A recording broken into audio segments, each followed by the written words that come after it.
আমাদের মস্তিষ্ক একটি সুপার কম্পিউটারের চেয়েও বেশি শক্তিশালী, কিন্তু আমরা এর খুব সামান্যই ব্যবহার করি, কারণ আমরা আমাদের ব্রেনকে সঠিকভাবে ব্যবহার করতে জানি না।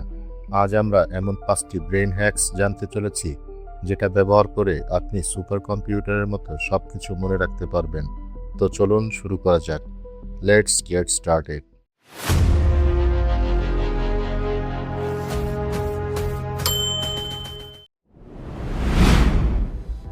কোনো কিছু জানার পর তা স্থায়ীভাবে মনে রাখার কার্যকরী উপায় হলো স্পেসড রিপিটেশন।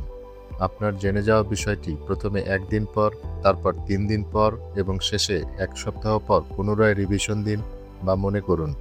কারণ বারবার বিষয়টি মনে করলে এটি আপনার শর্ট টার্ম মেমোরি থেকে লং টার্ম মেমোরিতে চলে যায়। আপনার ব্রেনকে চ্যালেঞ্জ ছুড়ে দিন। আপনার প্রতিদিনের কাজগুলো একটু ভিন্নভাবে করার চেষ্টা করুন। যেমন, আপনি ডানহাতি হলে বাম হাত দিয়ে দাঁত ব্রাশ করা বা অন্য কোনো কাজ করার চেষ্টা করুন।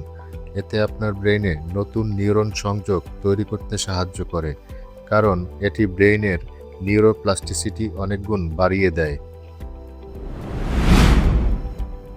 মানুষের ব্রেইনের 60%ই চর্বি, তাই সামুদ্রিক মাছ, আখরোট, তিসির বীজ ও চিয়া সিডস সহ খাবারে থাকা ওমেগা-3 ফ্যাটি অ্যাসিড ব্রেইনের কোষ তৈরিতে প্রচুর পরিমাণে সাহায্য করে।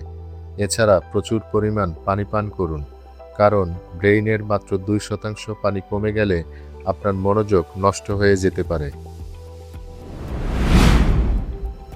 যে কোনো কাজ একটানা দীর্ঘ সময় না করে 20 থেকে 25 মিনিট পরে 5 মিনিটের জন্য একটু বিরতি নিন, কারণ বিরতির সময় ব্রেইন তথ্যগুলো গুছিয়ে নেওয়ার সময় পায়, ফলে মনোযোগ স্থায়ী হয়। এটাকে বলা হয় পোমোডোরো টেকনিক। আপনারা এই পোমোডোরো টেকনিক নিয়ে বিস্তারিত জানতে চাইলে কমেন্টে জানাতে পারেন। প্রতিদিন মাত্র 10 মিনিটের মেডিটেশন আপনার ব্রেইনের গ্রে ম্যাটার বহুগুণ বাড়াতে পারে।